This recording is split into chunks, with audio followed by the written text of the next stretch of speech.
Well, good afternoon, everyone. Thank you for joining me to go over some highlights of Budget 23, which will also serve as the 22-23 third quarter fiscal update. Budget 23 secures Alberta's future by growing and diversifying the economy, strengthening healthcare and education, improving the safety of communities across the province, and establishing a new fiscal framework. This plan achieves the priorities of Albertans, which include ensuring the government lives within its means. Over the last 4 years, our relentless focus on investment attraction, job creation, and diversification has secured our position as the economic engine of Canada. Alberta's economy has momentum, and Budget 2023 continues that positive fiscal trajectory with another balanced budget and forecasted surplus of $2.4 billion in 23-24 and projected surpluses of $2 billion next year in the mid-year and $1.4 billion in 25-26. Budget 23 also continues our successful Alberta at Work initiative that's helping Albertans build their skills and fill thousands of new jobs as businesses grow and more corporations invest in our province. We're investing even more towards building capacity in our healthcare system to deliver better care for Albertans. We're strengthening our education system so that our children and grandchildren are prepared for their future. We're improving safety and security in our communities while responding to the needs of vulnerable populations. And we're saving for tomorrow and paying down provincial debt so that the services we rely on are secure for decades to come. Job growth in Alberta has been phenomenal this past year, and people from across Canada and around the world continue to move here in record numbers and take advantage of our job opportunities, high wages, low taxes, and affordable living.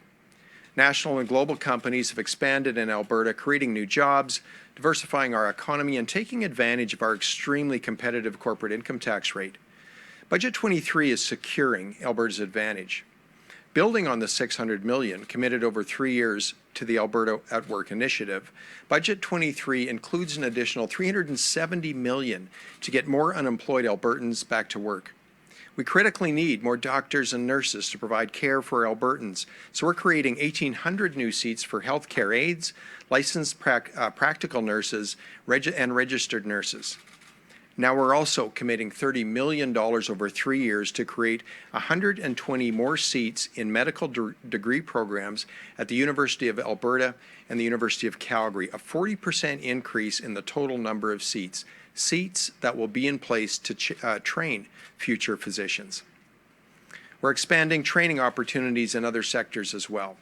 Another $35 million over 3 years will expand enrollment in non-trade construction programs and training in the energy, technology, business, and aviation sectors.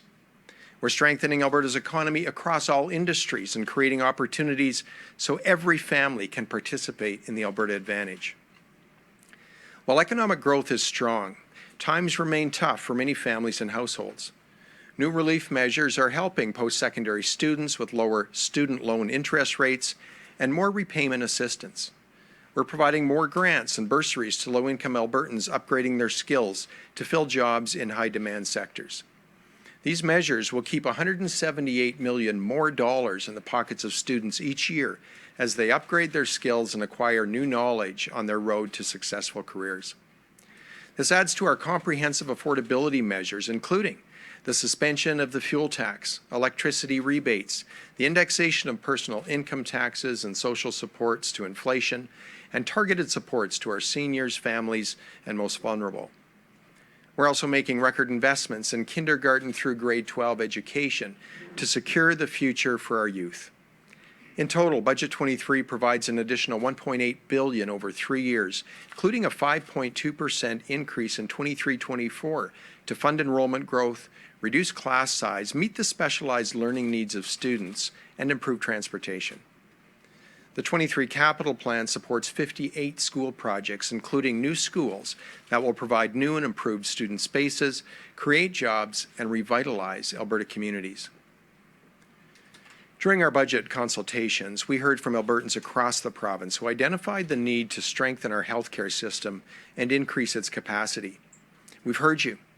Budget 23 commits $965 million more this year for healthcare. That's a 4.1% increase to reduce wait times in hospital emergency rooms, provide more surgical capacity, and get more ambulances on the road to respond to emergencies.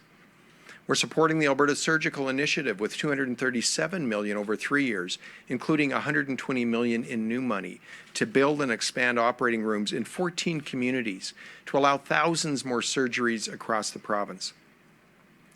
$158 million this year alone will support a plan to increase the number of healthcare professionals in Alberta, especially in rural areas.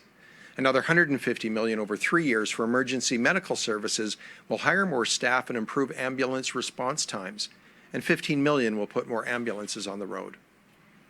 Our healthcare action plan will fundamentally transform and improve healthcare delivery in the province. Public safety and a fair and efficient justice system are key responsibilities of government. Budget 23 commits $1.2 billion in operating funding to public safety and emergency services and $655 million to justice. This represents a 12% increase overall. This funding will increase the number of Crown prosecutors and add support staff to address the backlog, increase capacity, and modernize our courts. It means more boots on the ground to better fight crime in our communities. Budget 23 also provides $22 million over 3 years to strengthen First Nations policing. This will fund a new First Nation police force in Siksika and additional officers in Indigenous communities across the province. Alberta's strong balance sheet wouldn't have been possible without our commitment to responsible fiscal management. We intend to lock in this commitment and secure Alberta's future with a new fiscal framework that requires balanced budgets, controls operating spending, and provides a framework for surplus cash. A balanced budget requirement and limiting spending increases to population growth and inflation will ensure appropriate and sustainable spending. The spending ceiling will challenge government to focus on how we can transform the way we do things to improve the way we deliver services and programs, while making sure Albertans' hard-earned tax dollars are respected and used efficiently. The fiscal framework will ensure the government continues to prioritize saving for the future and the paying down of debt. And balanced budgets will become the norm instead of the exception. While our forecast revenue of $70.7 billion for 23-24 is down from our 22-23 revenue forecast of $76 billion, we're projecting another surplus of $2.4 billion for 23-24 and further surpluses the following 2 years. Record bitumen royalties of $12.6 billion have helped keep our province in the black, but corporate income tax revenue is a big part of that story as well. Just over 4 years ago, Alberta's corporate income tax rate sat at 12%, based on the assumption that a higher corporate tax rate would categorically result in more government revenue. The problem with that thinking is that there are lots of other places corporations can choose to do business, and many of those other places had a more competitive business environment. So companies passed over Alberta and went elsewhere. Investment in Alberta declined during those years, as did corporate revenue. So our government set out to create a business environment that would attract business investment back into Alberta. One of our first steps was the job creation tax cut. Now at 8%, our general corporate tax rate is significantly lower than the next lowest provinces, Ontario and Quebec, and our combined federal-provincial corporate tax rate is lower than 44 U.S. jurisdictions. The result is investment across sectors, aviation, technology, and financial services, to name a few, is exploding. And with it, expanded fiscal capacity resulting in higher corporate income tax revenue. Record high corporate income tax revenue of $6.4 billion this year and $5.9 billion next year, to be exact. That's significant. This is why fiscal responsibility matters, why investment attraction matters, why diversification matters. This is how we fund programs and services that support Albertans. Total expense is forecast at $68.3 billion in 22-23, higher than at budget last year, as we've helped Albertans deal with the rising cost of living, covered agreements with doctors, teachers, and other public sector workers, and increased capacity in the justice system. In 23-24, operating expense is forecast at 3% higher than last year, then grows moderately by 2% for each of the following 2 years. Alberta's oil and gas sector continues to play a vital role in driving our economy and creating prosperity for hardworking families and for our entire nation.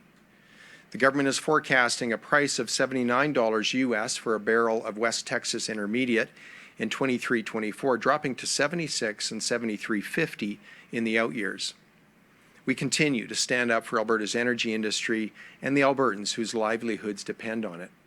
And we continue to invest in projects and programs that reduce emissions and help grow and diversify Alberta's energy sector.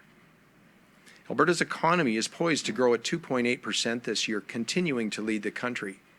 And Canadians are taking notice of our incredible value proposition of low taxes, opportunity, and affordability, and they're moving here at record rates, with Alberta's population expected to grow 2.9% in 23, the fastest pace since 2007. Budget 23 is a budget that secures Alberta's future. We're securing the health and education of Albertans by increasing access to family doctors, surgeries, and emergency services, and making sure our children and grandchildren have the education system they need to reach their full potential. We're securing economic success and prosperity by charging Albertans $20 billion less than they would pay under the tax system of the next lowest province, positioning Alberta for investment attraction, diversification, and job creation.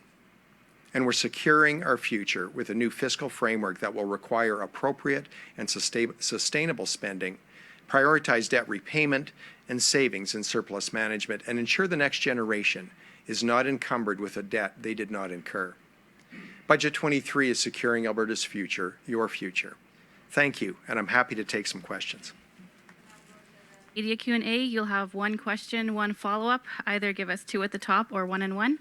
We'll start with those in the rooms before we go to the phone. Just a reminder to introduce yourself, your name, and your outlet. With that, we'll start with the first question here at the mic. Yep, Graham Thompson. Today I'm with the Toronto Star. Minister, this is a pre-election budget. You may not see it that way, but it certainly is.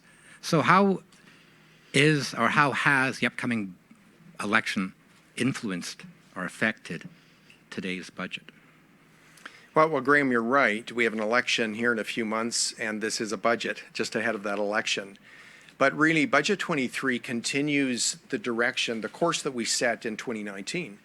And that course was twofold. It was about bringing responsible fiscal management back to the province. As you know, we set a fiscal anchor at that time of aligning our per capita spending, per capita cost of delivering government services with that of comparator provinces, and we've delivered on that objective. At the same time, we set a path back in the day, back in 2019, to ensure that Alberta's business environment was most competitive, so that we could attract investment, see a growing and diversified economy, which we knew would result in increased job opportunities for Albertans, but also increased revenues for the government as we had expanded fiscal capacity. Budget 23 continues on those two main themes. Now, we're going to add to that because following COVID, it's been clear in this province and every other province in Canada that healthcare is a challenge. And everywhere I traveled in my pre-budget consultations, Albertans were concerned about our healthcare system. That's why we're increasing healthcare funding by 4% this year, almost $1 billion in 1 year alone, to ensure that Minister Copping and all the great folks in our healthcare system have the funds they need to improve, transform the system to deliver better for Albertans, to reduce surgical wait times, to reduce wait times in emergency rooms, to reduce the wait times for our paramedics to get out and assist somebody in an emergency. Now, the other thing, Graham, we did is we supported Albertans at a time of inflation, at a time when affordability is a challenge right across the province.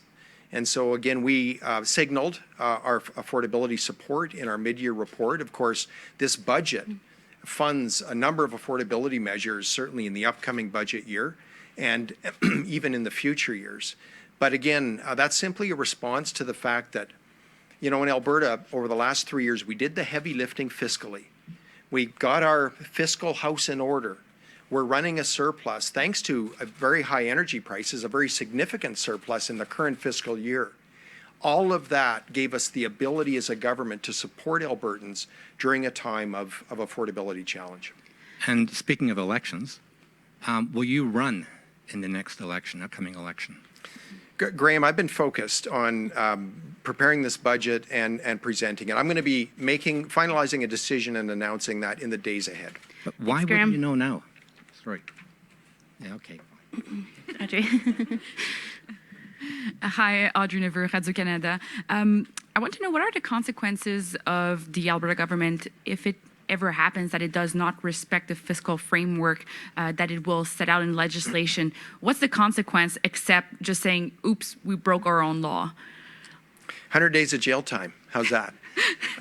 You tell me. Just kidding. Look, for a government to contravene its own legislation, and that's regardless of which government, legislation that was passed in the House would be far more than embarrassing. It would be a public spectacle, and there would be a huge political cost to bear for breaking that legislation. I believe that simply passing legislation around these fiscal rules provides real teeth in terms of the impetus for governments to follow them.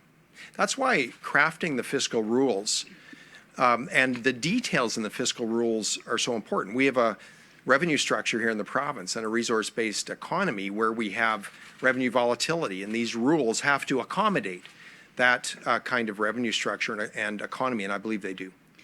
And my second question is, do the massive investments, well, big investments we see in the Alberta shares, pave the way for an Alberta provincial police?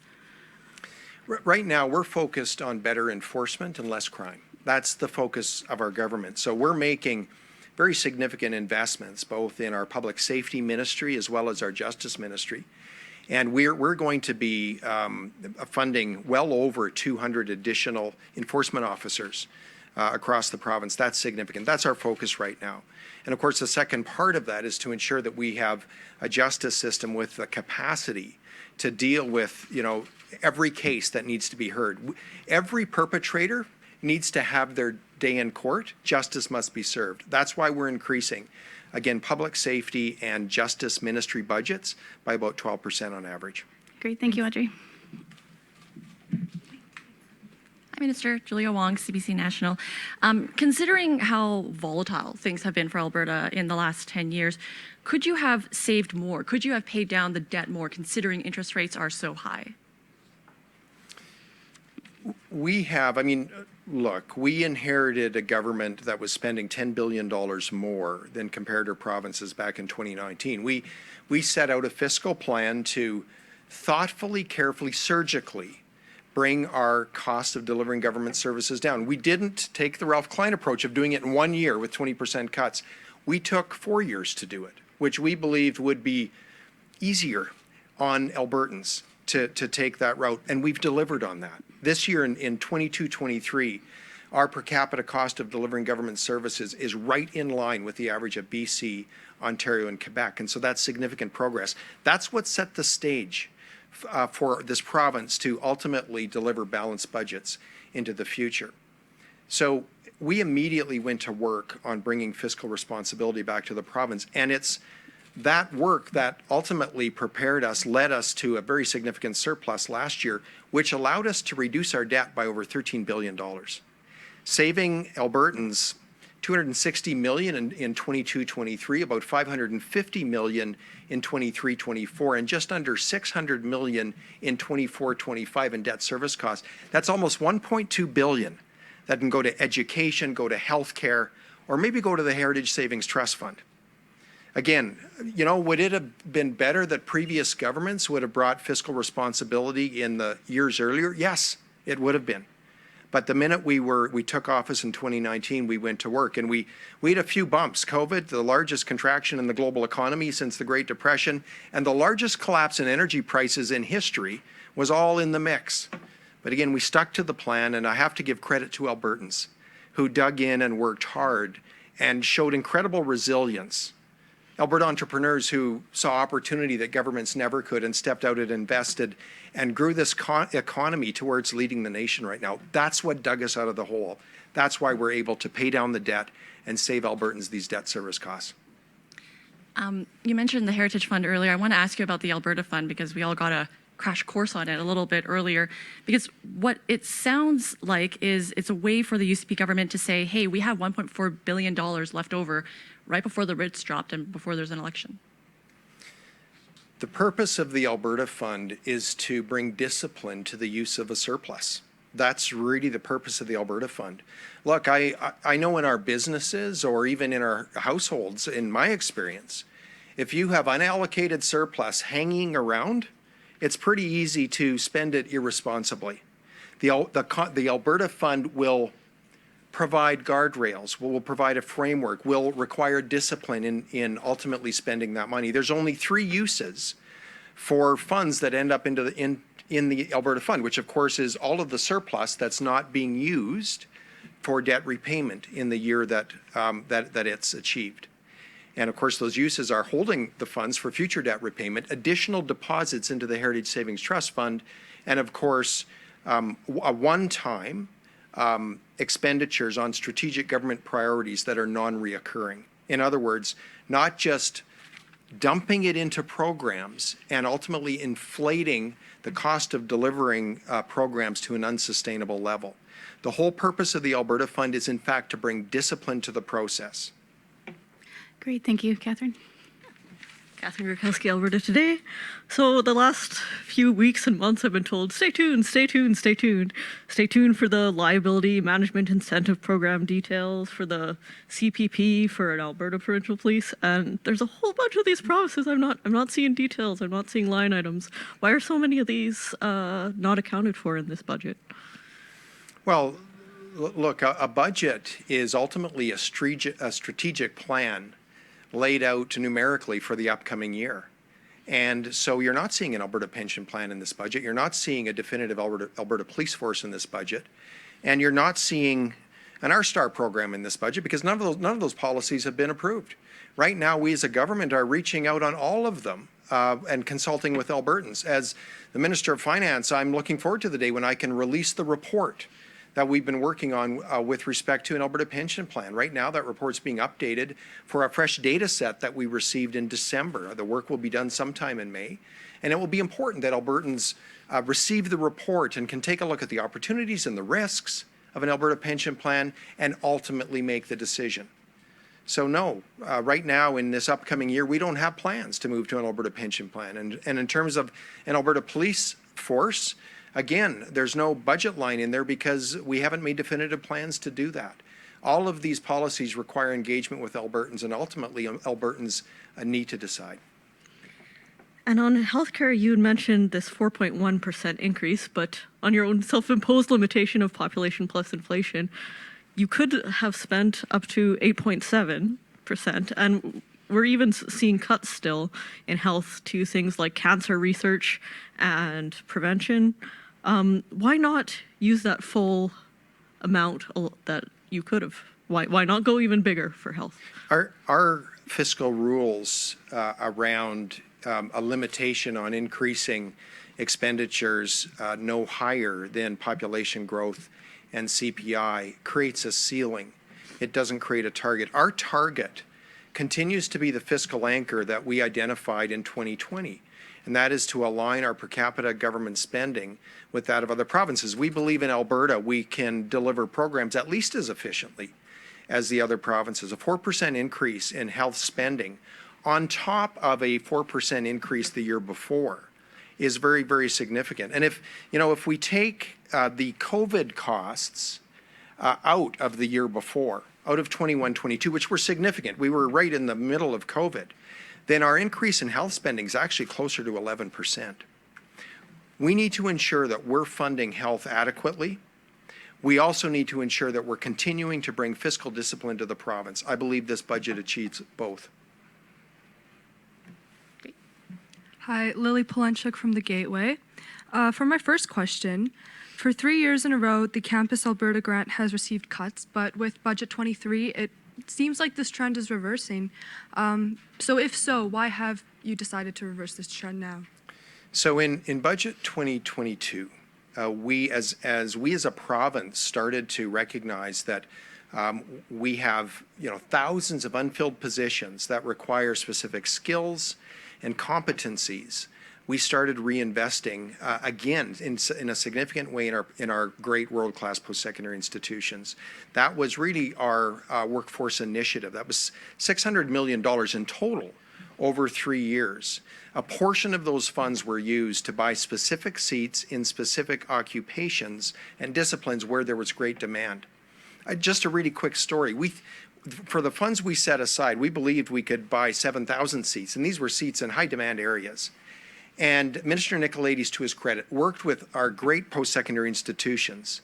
And ultimately, for that same amount of money, they're providing 10,000 additional learning seats. We're building on that. As you point out in Budget 2023, this is about, again, recognizing a great need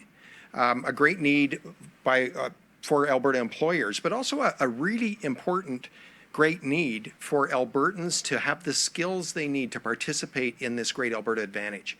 That's why we're investing, but we're doing it in a different way. Much of our investment is targeted towards the specific seats in the occupations and professions that are in great demand. An incredibly valuable and worthwhile investment. Great, thank you. And for my second question, you earlier said that Budget 23 is a continuation of Budget 2019. And in Budget 23, you are changing the interest rates for student loans from the prime plus 1% rate to the prime rate. But in 2019, it was the opposite. It was changed from already being at the prime rate to prime plus the 1%. So what affected this change? Sure. That's a great question, an astute question. In terms of delivering a budget and a fiscal plan that's fiscally responsible, that was the direction we set in 2019. Budget 2023 aligns with that overall principle. Here's the good news. We've spent 3 years doing the heavy lifting, making difficult decisions, all of us as Albertans. And we've got our fiscal house in order. We've achieved the fiscal anchor of aligning our per capita costs of delivering services with that of comparative provinces. That's a key anchor. And now that gives us the ability to move spending up, prioritize and fund key priorities of Albertans. And again, right now, we are really facing an affordability challenge that's been unprecedented in recent time. And this is a way that we can provide real tangible relief for Alberta students. Great, thank you. We're just going to switch to the lines because we have quite a few people waiting right now. We'll come back to the room in a little bit. So operator, can you put through the first caller? Thank you. I'm a Greenie, Globe and Mail. Yeah, g'day, Minister. I want to ask you about the new Alberta Fund. Can you please expand on the reason why it is that your government is shifting what could be significant capital expenses, even if just one time, to a separate fund? I mean, you could have billions in targeted spending here, but you're choosing to omit that from budget. So can you say why? Well, again, Emma, we're establishing the Alberta Fund to bring discipline to the use of our surpluses. I really believe it's critically important that Albertans get full value and have their surpluses managed in a publicly beneficial way. That's the purpose of the Alberta Fund. It's not, it's to be more transparent with Albertans on the use of those funds. As I've mentioned, when a surplus is achieved, effectively that surplus can be used for debt repayment, additional deposit into the Heritage Savings Trust Fund, or for one-time, non-reoccurring strategic priorities of the government. And again, the Alberta Fund is so that we can be more transparent and bring more fiscal responsibility on behalf of Albertans. The budget process is the place where we identify priorities of Albertans and needs within government-delivered services such as healthcare and education. And it's in that budget process that we look to make a thoughtful, durable and sustainable decisions, appropriate decisions around funding programming. Emma, did you have a follow-up? Yeah, I do. I mean, you're saying that it's going to bring discipline, but in fact, you can spend this on anything you like that is a one-time spend. I mean, there's an election coming up, to Graham's point earlier. You could find anything in a riding where you need votes and polling is shown as being close. So explain to Albertans why this is not simply a pre-election slush fund. Emma, well, I appreciate the question. It's anything but a slush fund. It was conceived to bring discipline to the use of surplus. And so surplus could only be used for 3 uses, with a priority being saving and debt repayment. Now, included in these fiscal rules is a balanced budget requirement included in the fiscal rules is in fact an expenditure ceiling, and including in the fiscal rules is a requirement that the government deliver based on the budget, with effectively only the contingency for use for emergencies, disasters, or unforeseen expenditures that may arise in the year. So again, the fiscal framework, the layering of protection, I believe will ensure that governments cannot act irresponsibly ahead of an election, per se, and spend a surplus that's sitting in the account. Look, even if the funds are in surplus, we're going to, running a significant surplus this year. Now we're paying down a lot of debt, which I believe is the best use for a surplus. But any surplus that sits in that Alberta fund has to be, to spend it, it has to be reflected in the budget. It can't just be, governments just can't go in there and take it and run off and spend it. It has to be spent in a consistent way with the budget that I'm going to look to present to the legislature and hopefully pass within the next 3 to 4 weeks. So again, there's a series of controls that will bring fiscal discipline to any government, and the Alberta Fund is just another mechanism to bring that discipline. Operator, can you put through the next caller? Thank you. Jeremy Thompson, CTV. Hi there. Thanks for taking my question here. Firstly, just wondering about the spending on major cities, Edmonton and Calgary. How much of an effort was made to make the spending, relatively equal? It looks like they're both getting about $2 billion. What can you say about the division between two major cities? Look, when ministries bring requests, whether it's operating requests or capital requests to Treasury Board, we at Treasury Board take a look at where's the greatest need and where's the greatest return on investment. What are the biggest priorities for Albertans, regardless of geography? That's the reality. The fact is that Calgary and Edmonton are both great big world-class cities, and so there's going to be significant capital funds spent in both of those regions and both of those municipalities, but also right across Alberta. We, again, make decisions based on need and priority and defensibility, and that was the way the decisions were taken this year. Did you have a follow-up? Yeah, and then just when it comes to cities, I'm sure, they might be interested in accessing some of the funds in that Alberta fund. It's over $1 billion. Is there a process for cities to sort of request access to that, perhaps for, a new arena or upgrades to a stadium like Commonwealth? Well, in terms of municipalities directly accessing the fund, the answer is no. There is no mechanism, and that's by design. Again, the Alberta Fund was established to bring discipline to the use of surplus. There's only 3 uses for those funds. The priority will be given to debt reduction, debt repayment, further investment in the Heritage Savings Trust Fund, and also an allowance for one-time spending that's non-reoccurring that aligns with strategic government priorities. Operator, can you put through the next caller? Janet French, CBC. Hello there. Some of the structural costs that you've built into this budget rely on oil revenues to sustain. This seems to me to be completely opposite to the work that you've done to slim down the government during the last 3 years to rein in these structural costs. So what's your long-term plan to sustain these service levels without relying on resource revenues? That's been an age-old question here in Alberta. Job number 1 was bringing responsible fiscal management to the bottom half of the income statement, to our expenditures, and that's what we believed was the first job, and we've worked hard at that over the last 4 years. Again, doing it thoughtfully, surgically, but getting it done, bringing our expenditures in line to where they're at a much more sustainable level going forward.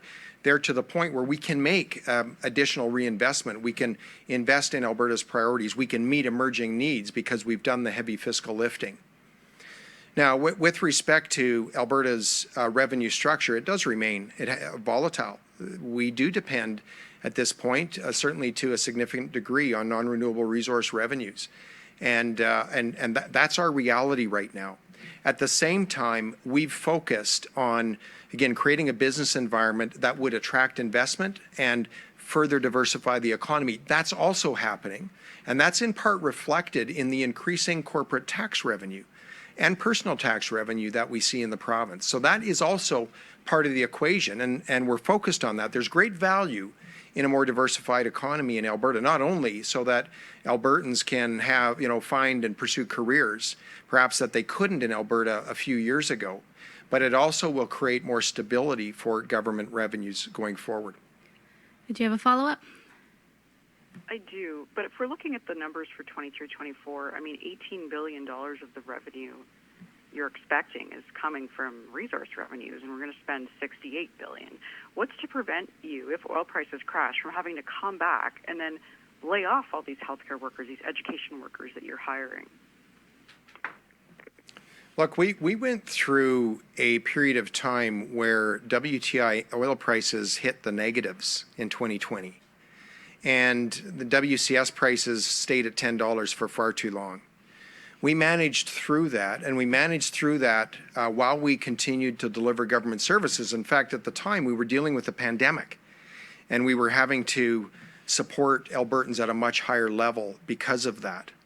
I talk about the importance of paying down debt. Paying down debt creates fiscal room. And when you have fiscal room, you can more effectively deal with an economic shock that might be coming in the future. Ultimately, that's the whole goal of paying down debt, or certainly one of the goals. One of the other benefits, of course, is reduced debt servicing costs.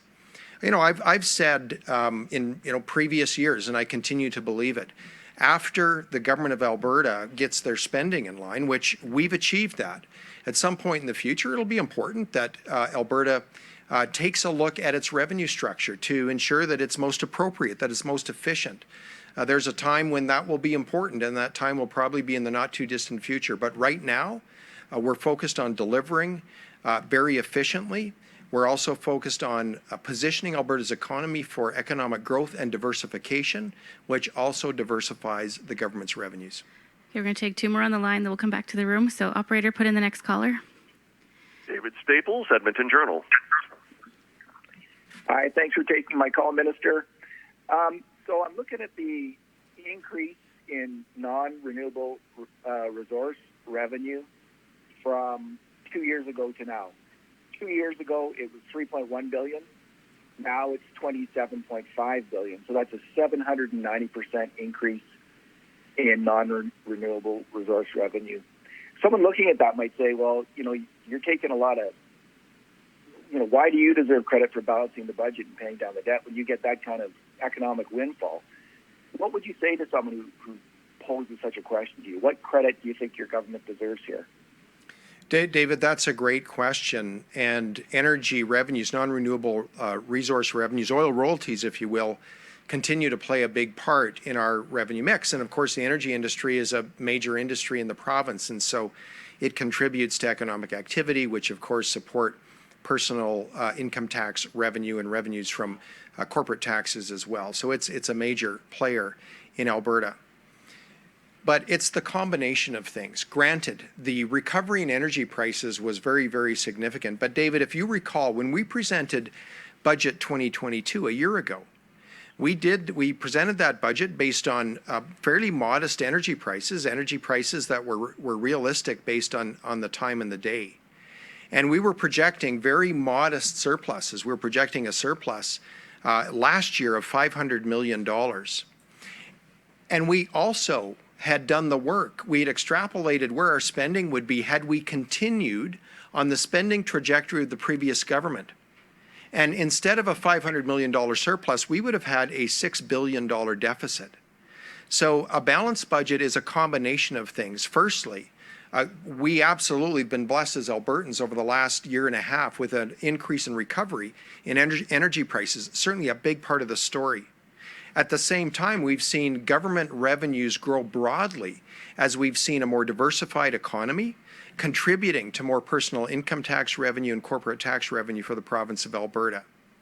And at the same time, our fiscal discipline, bringing our spending in line with other provinces, bringing our spending to sustainable levels has been a big part of the story. It's really been all three. David, did you have a follow-up? Yeah, if that same person then, same voter asked you, well, if the NDP was in power right now and enjoyed this same kind of massive windfall in resource revenue, wouldn't they also have a big surplus and also have paid down the debt significantly? And if not, why wouldn't they have done it? Well, David, again, based on the spending trajectory of the NDP when they were in office from 2015 to 2019, increasing spending by 4% a year when our economy was flatlined and revenues were declining, had they been in office the last 4 years, again, given the revenue assumptions that we made at budget time, again, they would have been reporting a $6 billion deficit, not a $500 million surplus. And the fact that we're now projecting a $10 billion surplus for the current year that we're in, I think we could also extrapolate, holding all things constant, it wouldn't have been 10, it would have been more like 4 had the NDP been in office and had they continued to spend on the same trajectory. Fiscal discipline matters, David, and it's a big and key ingredient in presenting a budget that's ultimately balanced through all 3 years of the fiscal plan. Awesome. Operator, can you put through the next caller? Thank you. Josh Aldridge, Calgary Herald. Good afternoon, Minister. Thank you for taking my question. You've talked a lot about what's happened since 2019 when the UCP came into power, about the impacts on the economy and the investments that are made there. But going through the budget this year, there's not a lot that really stands out that's new in terms of that investment in the business sector. Are you looking at this as more of just kind of stability to further invigorate that sector, or are there specific programs or specific things that are in this budget that you're looking at to provide more of an injection into that business community? Because looking at it right now, not a lot there. That's a great question, and I'd love to answer that. Because again, back in 2019, we worked hard to create a very competitive business environment broadly. That's why we brought down our corporate tax rate, our general tax rate, from 12 to 8%. That's why we've been focused on red tape reduction, regulatory modernization across sectors. And we've done that because we believe it's important that broadly we should have a very competitive business environment, because there'll be opportunities that government could never see. And if we have a very broad-based competitive business environment, entrepreneurs and investors can take advantage of opportunities regardless of what sector. And that's what we're seeing today. And that's been very, very gratifying. And it's resulted in a diversifying economy of significant proportion. Awesome. Josh, did you have a follow-up? Yeah. Was there any real consideration into further lowering the corporate business or the corporate tax or the small business tax to further address some of the inflationary pressures, especially with the global slowdown coming? You know, we consider our tax structure as we look at every budget. Right now, we are very, very competitive, more than competitive from a Canadian standpoint, and very competitive with U.S. states. So we believe that we've calibrated our corporate tax rate at the right level. I should also mention that we have done some very specific, unique things in this budget with respect to our business environment. We have brought in the agri-food processing and manufacturing tax credit, non-refundable corporate tax credit, which again will further improve the competitiveness of our agri-food processing and manufacturing sector and our agriculture industry broadly. We've increased the film tax credit going forward, which again will improve our competitiveness in that space. And we've seen the film and television industry absolutely explode over the last few years. So two things. Budget 23 is about stability, and business investment craves stability. I know as a business owner and manager, stability and certainty are critical. That's what Budget 23 does. It brings stability. At the same time, we're making tweaks to even further improve the competitiveness of our business environment. Awesome. We'll take it back to the room. Thank you, Charlotte. It's Lisa Johnson from the Edmonton Journal. Hi, Minister.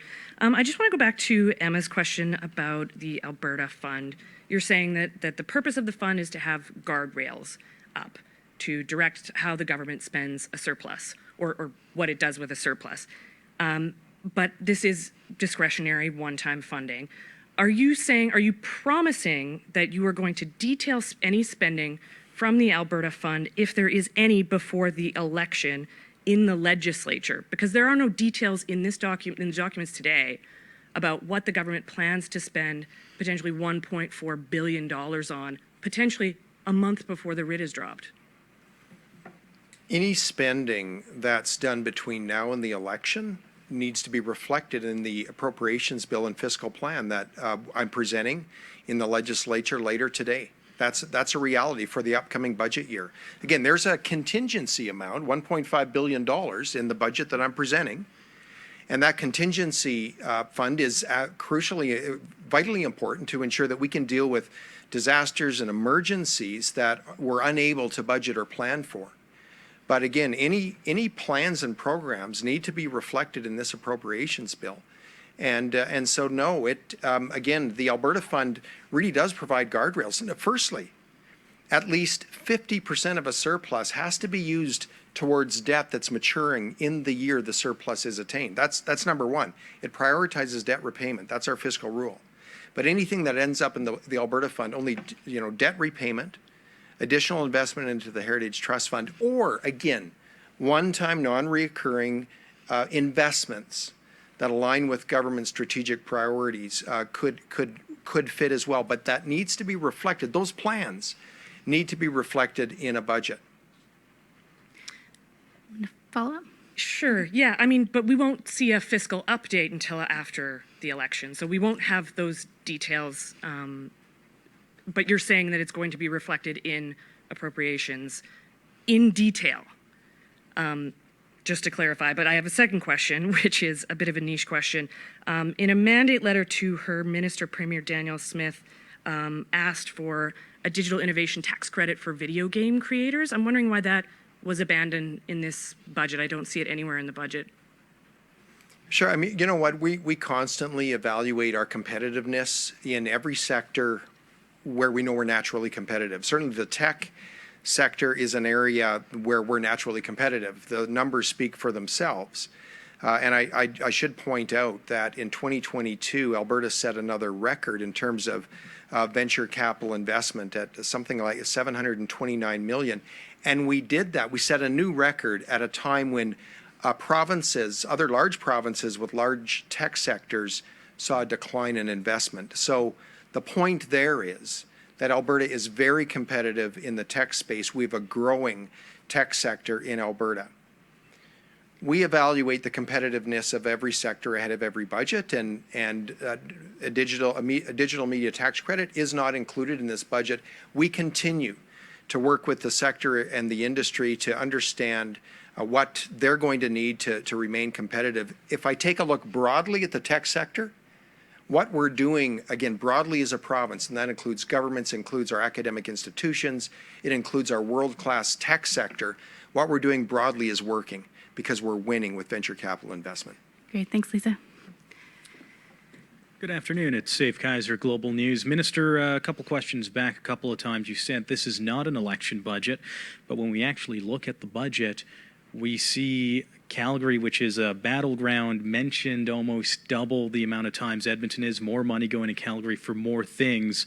Why would that be the case if you're claiming this isn't an election budget? Again, I can tell you, as the President of Treasury Board, our practice when we consider requests from ministries, whether they be operating, but especially capital. As you can imagine, every ministry lobbies hard for capital. And of course, we hear interventions from every MLA, rightfully so, as they're working to do their job. At Treasury Board, we have a comprehensive rating process that rates capital projects based on the need, based on the priority, based on the return of investment to Albertans, based on the readiness of that project. And it's through that checklist that ultimately informs our decisions at Treasury Board as to which projects we approve and move forward with. And so, from time to time, some years it's going to be rural Alberta. Other times it might be the north. I can't wait for that day, being from Grand Prairie. Other times it'll be the south or Calgary or Edmonton. But again, as the President of Treasury Board, we take a disciplined view And we want to ensure, and we work to ensure, that the highest priority, the most defensible projects are the ones that are funded. That Budget 23 is no exception. Right. So what you're saying then is all of the requests you've received from Edmonton. I mean, Edmonton has just as big of a population and as many problems as Calgary does. You're saying the requests you've seen don't give you a large enough return of investment that you think it's worthwhile investing into those problems in Edmonton. Well, you know, the projects are ranked based on need and priority. They have a ranking based on safety. They certainly have a ranking based on readiness. All of those factors are considered when Treasury Board makes the final decisions around the capital plan. And I can tell you this, that again, from time to time, it'll be Calgary, Edmonton, or rural Alberta that seems to, get a disproportionate amount of that investment. But that's the process we stick to, and that's the process we undertook in Budget 23. Thanks, Steve. Hi, Minister. Morgan Black, also with Global News. On the topic of priorities, I know affordable housing has been a big priority for Edmonton for a number of years. I didn't see that explicitly in the budget. I don't know if that's included in MSI funding, but why was that not encompassed within this budget? That's a great question. We are funding affordable housing in Budget 23. We're increasing funding for affordable housing. And it will be a key part of Budget 23. There's a great need out there, both in our municipalities, Edmonton and Calgary especially, but more than that. We can go to Grand Prairie, Fort McMurray, Lethbridge, Medicine Hat, other regions as well. And we have a long-term strategy around affordable housing. Our goal is to add 25,000 additional doors over time. We're sticking with that plan. Budget 23 ultimately delivers on the long-term plan to add more affordable housing options for Albertans. Do you think? Oh, all right. And my colleagues asked such great questions that I just thought this one. If you had any more surplus, what would you have invested it in that's not encompassed in this budget, and why? That's a great question. If with additional surplus, I believe that we should really be making debt repayment a priority in the future. Over the last few years, of course, with the shock of COVID, I talked about it's kind of the triple black swan event, huge crash in energy prices, contraction in the global economy. Alberta's debt grew. That's the reality. We had to deliver for Albertans during that time. And there was a time in March, April of 2020 when there was great global uncertainty economically. And all subnational governments in Canada, none of us could borrow. None of us could float a bond issue. And that lasted for quite a long period of time. And it was at that time I recognized the great need to create fiscal room so that a province like Alberta can handle an economic or fiscal shock in the future. That's why debt repayment, I believe, should be a great priority, because as you pay down debt, you create fiscal room so that you can handle a shock in the future. The good news is this. We set a fiscal anchor of keeping our net debt to GDP ratio below 30%, keeping a relatively strong balance sheet even during those dark days. By the end of this year, that net debt to GDP ratio is 10%, the strongest balance sheet of any province in the country by far. That's good news for all of Albertans. Thank you. We have time for 2 more questions from the line, and then we have a hard stop at 1:45. So, operator, can you put through the next caller?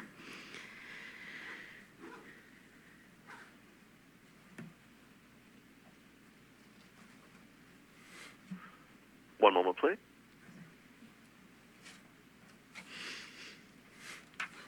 Thank you. The next question is from Chris Varco, Calgary Herald. Minister, what will be the split for how your government treats future surpluses from the Alberta Fund? In other words, how will you decide how to divvy that up between the 3 different buckets that you've already laid out today? Chris, that's a great question. And we've allowed flexibility in the use of the Alberta Fund. Again, flexibility for debt repayment, further investment in the Heritage Trust Fund, or perhaps one-time strategic projects. And, my mind goes probably, if it is going to be used for those purposes, those are probably capital projects. But I believe that we need to leave flexibility because for governments of the day, they're going to need to evaluate the cost of capital, cost of borrowing. They're going to need to evaluate expected returns in the Heritage Savings Trust Fund. They're going to need to take a look at their overall debt levels. All of those features, I believe, should inform decisions around ultimate surplus allocation. Again, Chris, if you heard my answer to the previous question, you know my preference. My preference right now is debt repayment, debt reduction, in order to create fiscal room, because fiscal room gives a province such as Alberta more optionality, more flexibility should we hit another economic shock in the future. And at the same time, right now, our cost of capital, like every government around the world, has been creeping up with interest rates, even though our cost of capital relative to Ontario was going down because of our strong balance sheet. The reality is we're in a time of increasing interest rates. And so right now, debt repayment also materially lowers debt service costs, which that funding can be available for programming or future investment in the Heritage Savings Trust Fund. Chris, did you have a quick follow-up? Yes, this is a bit of a two-part question, Minister, but is it your target to drive net debt down to zero? And just going back to your earlier comments about the effectiveness of balanced budget build, given the fact that we've already seen them in the past in this province in the 1990s and in the 2000s, and they were subsequently ignored by future governments, how successful or how effective are they? Chris, I believe a well thought out set of fiscal rules, a well thought out fiscal framework, like the framework that I'll be ultimately presenting in the House in the form of proposed legislation. I believe that type of fiscal framework can be very durable, but there needs to be enough flexibility in the framework so that it can account and adjust for a very volatile revenue structure, which we have in this province. And I believe these fiscal rules will accommodate that. And at the same time, bringing real fiscal rigor to financial decisions by a future government. So again, as you know, we have a balanced budget requirement, or we'll be proposing legislation that will require a balanced budget. But there are exceptions with material drops in revenue that we have to have in this province, or the fiscal rule simply won't work, and it will need to be repealed. When it comes to our fiscal rules around limiting expenditure increases to population growth and inflation, again, we're building on the previous year's expense ceiling, not the previous year's actual results. That's significant. That will ensure that wise governments start to create a little bit of unused room so that they can deal with a shock that would inevitably come. I believe these fiscal rules will deliver well for Albertans for years, hopefully decades to come, and will help ensure sound, fiscal decision making. Great, thank you. That is all the time we have for today. We're going to end it there. For those on the line we didn't get to, apologize. You can always follow up with myself. My contact information is on the news releases. Thanks.